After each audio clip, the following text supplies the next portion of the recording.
Assalamualaikum warahmatullahi wabarakatuh, sahabat-sahabatku sekalian. Hari ini kita masuki pertemuan yang ke-21. Kita masuki pertemuan yang ke-21. Kita masih membahas atau membaca buku Memberi Setangkai Perubahan, bagian ke-21, halaman 125. Kita akan mulai halaman 125. Bagi masyarakat sekuler, ibadah mereka tidak akan mendorong mereka untuk rahmatan lil alamin. Akibatnya tidak ada yang berperan sebagai mujahidin, pembela kebenaran, uswatun hasanah, teladan yang baik, asabiqunal awalun, orang yang pertama atau paling bersemangat melaksanakan kebaikan, dan sirojan muniran, para pencerah. Akhirnya tidak pernah terbentuk peradaban yang transenden, humanis, dan emansipatoris. Oleh karena itu, seorang muslim menolak sekularisme karena ia ingin menjadikan setiap kegiatannya sebagai bentuk ibadah kepada Allah Subhanahu wa taala yang mampu memberi dampak rahmatan lil alamin. Sesungguhnya sekularisme yang ditolak umat Islam karena menghalangi kontribusi agama Islam merupakan bagian dari liberalisme. Sementara itu, liberalisme selain melahirkan sekularisme juga melahirkan feminisme. Hal ini dimungkinkan karena liberalisme adalah paham yang beranggapan bahwa kebebasan adalah nilai utama dalam masyarakat.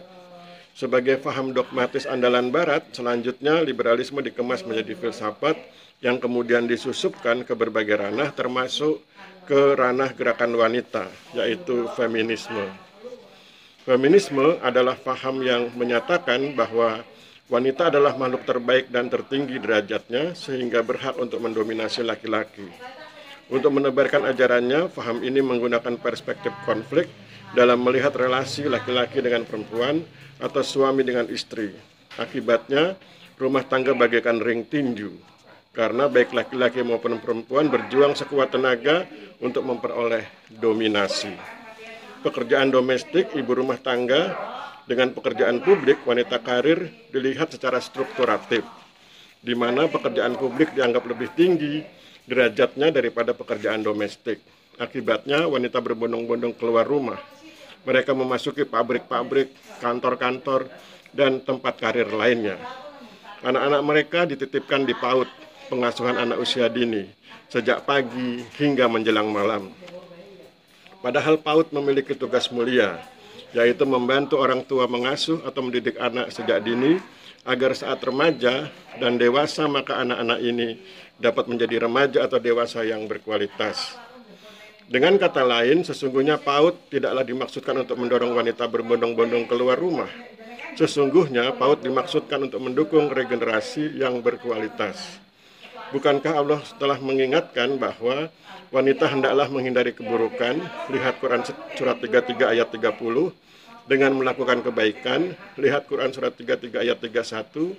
Caranya dengan tidak menarik perhatian, lihat Quran surat 33 ayat 32.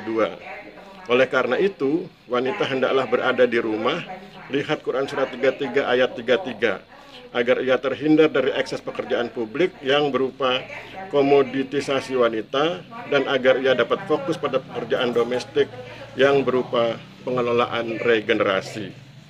Allah Subhanahu wa taala mengingatkan, dan demikianlah untuk setiap nabi, kami menjadikan musuh yang terdiri dari setan yang berwujud manusia dan jin. Sebagian mereka membisikkan kepada sebagian yang lain perkataan yang indah sebagai tipuan, dan kalau Tuhanmu menghendaki, niscaya mereka tidak akan melakukannya.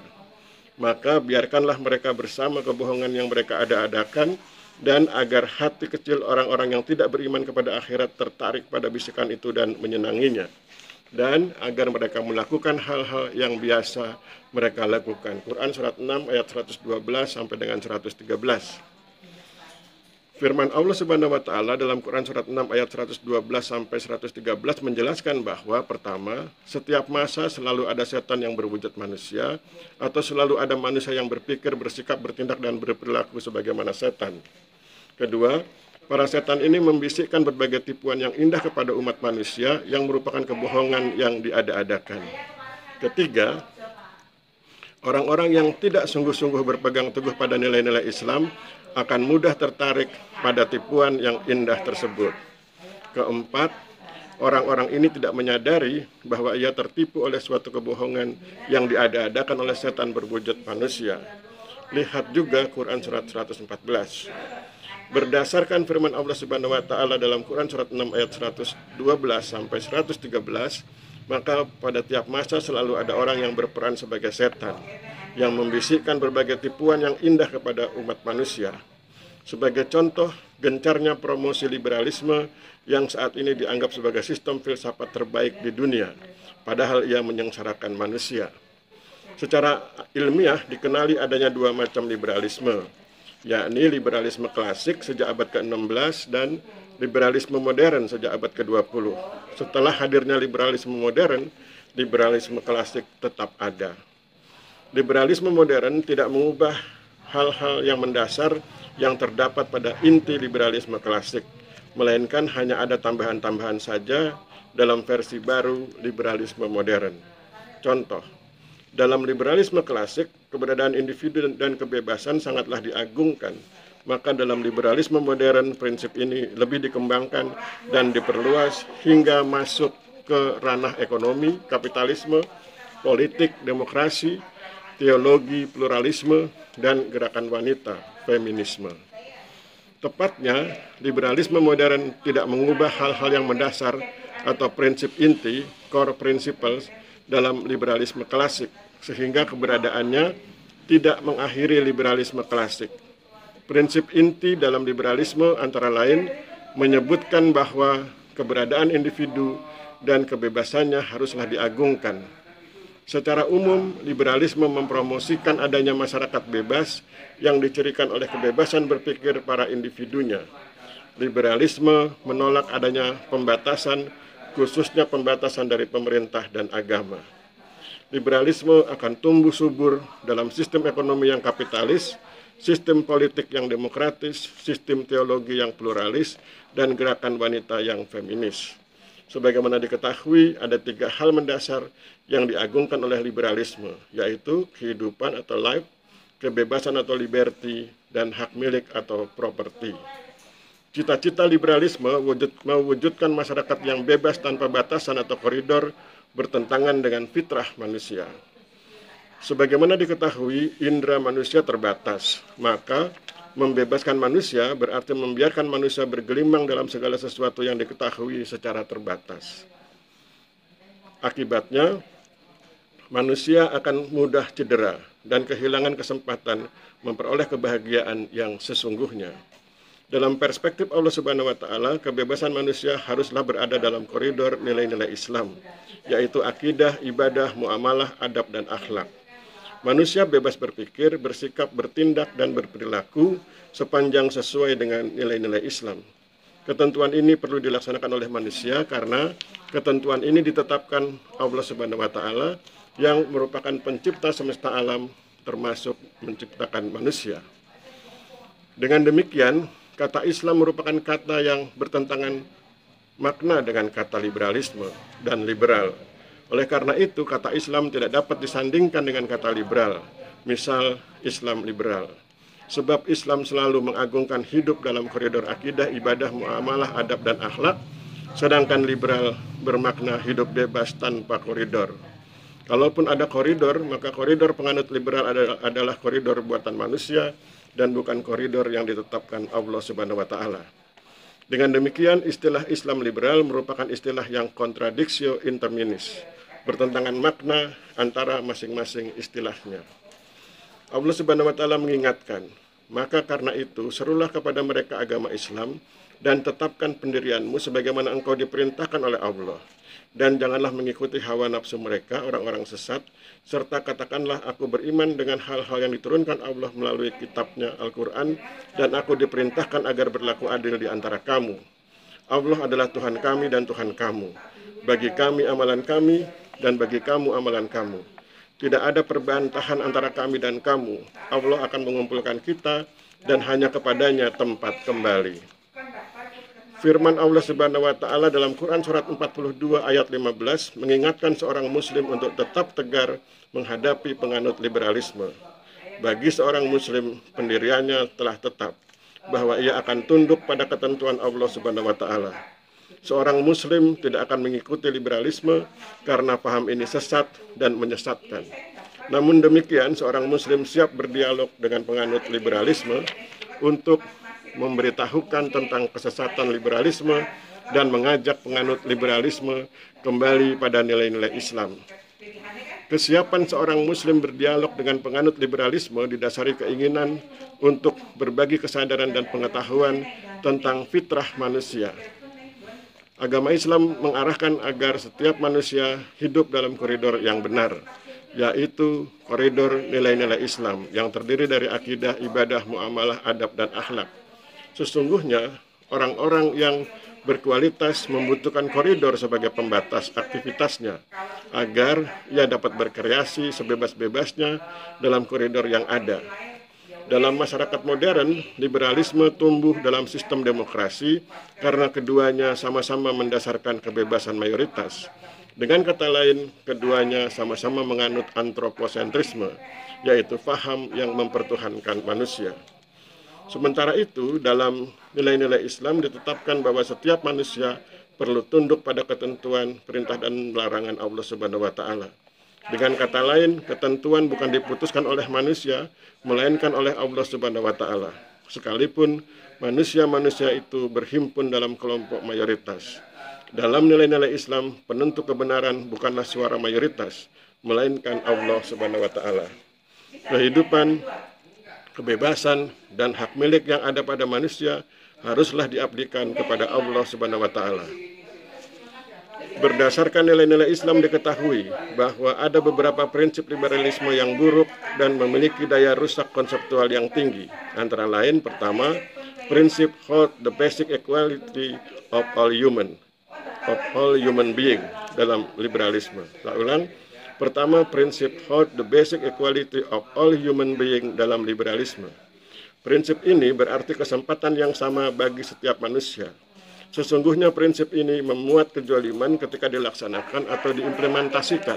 Contoh, berdasarkan prinsip tersebut, maka pengusaha kecil di sebuah kota kecil Indonesia harus bersedia melakukan persaingan bebas dengan pengusaha multinasional dari Amerika Serikat yang bisnisnya masuk ke kota kecil tersebut.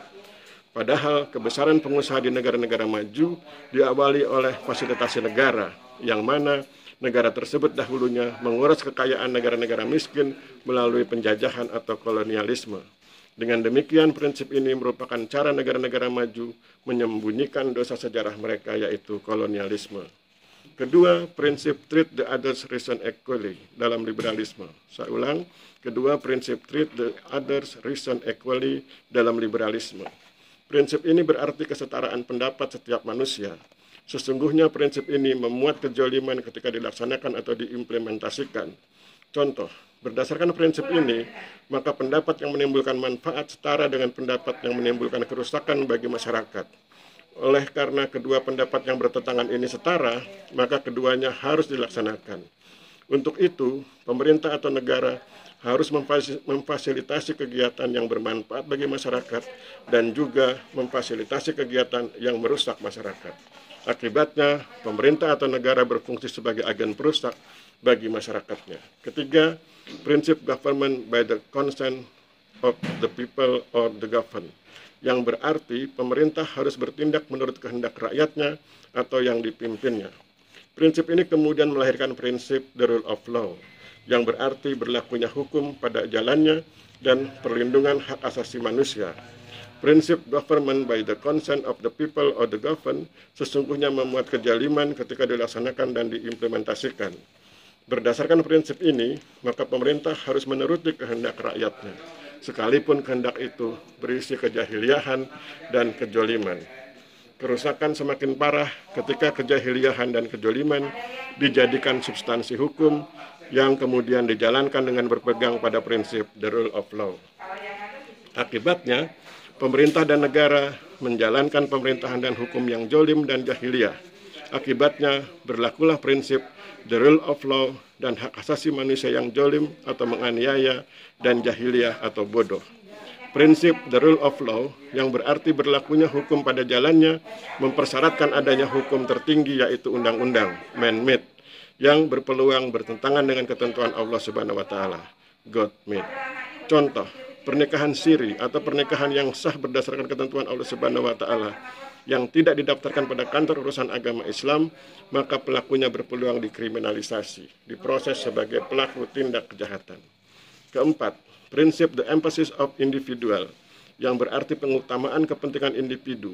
Prinsip ini berpeluang menimbulkan disintegrasi atau perpecahan dalam masyarakat, karena masing-masing individu memiliki kepentingan yang berbeda-beda. Akibatnya, terjadi perebutan pengaruh dan kekuasaan antar individu atau antar golongan untuk mewujudkan kepentingan masing-masing.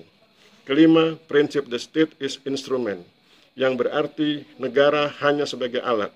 Prinsip ini memuat kejoliman ketika dilaksanakan atau diimplementasikan karena memberi kesempatan pada kelompok elit untuk memperalat negara. Akibatnya dapat melemahkan dan menyulitkan upaya membangun harmoni sosial. Keenam, prinsip refuse dogmatism, yang berarti menolak dogmatisme.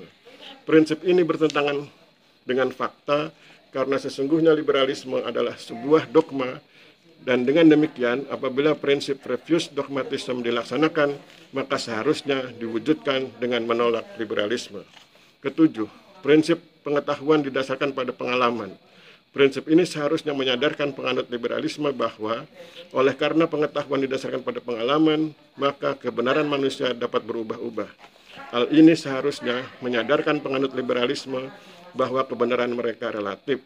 Dengan demikian, penganut liberalisme membutuhkan kebenaran mutlak, yaitu kebenaran Allah Subhanahu wa taala. Dengan kata lain, penganut liberalisme seharusnya meninggalkan liberalisme. Berbagai kelemahan liberalisme tersebut semakin parah ketika liberalisme melahirkan pluralisme. Sesungguhnya distribusi pluralisme di dunia bukanlah sesuatu yang kebetulan, melainkan rancangan yang tersusun secara cermat dan sistematis dalam Protocol of Science yang telah disiapkan oleh Yahudi Internasional sejak tahun 1897. Perhatikanlah isi poin ke-13 dan ke-14 Protocol of Science 1897. Pada poin ke-13 dinyatakan, bangsa Yahudi harus menghambat dan mematikan pemikiran yang benar yang berhasil dirancang oleh bangsa non-Yahudi. Sementara itu, poin ke-14 dinyatakan, bangsa Yahudi harus mengikis habis agama lain selain agama Yahudi agar di dunia hanya ada satu agama, yaitu Yahudi. Untuk dapat melaksanakan poin ke-13 dan ke-14 Protocol of Science, maka terlebih dahulu semua agama harus diberi posisi teologi yang setara. Setelah itu ditunjukkan perbedaan posisi sosial pengikutnya. Dengan cara ini maka agama Yahudi akan unggul, karena meskipun setara dalam posisi teologi, tetapi para pengikut agama Yahudi memiliki keunggulan dalam posisi sosial, ekonomi, politik, dan teknologi. Sahabat-sahabatku sekalian, saya pikir cukup sekian untuk hari ini. Kita sudah habiskan waktu sekitar 17 menit, jadi sudah lewat dari 10 menit. Kita sudah sampai di halaman 134, ini pertemuan ke-21. Besok kita akan lanjutkan dengan pertemuan ke-22. Saya pikir demikian. Terima kasih atas perhatiannya. Mohon maaf apabila terjadi kesalahan. Wabillahi taufik wal hidayah. Wassalamualaikum warahmatullahi wabarakatuh.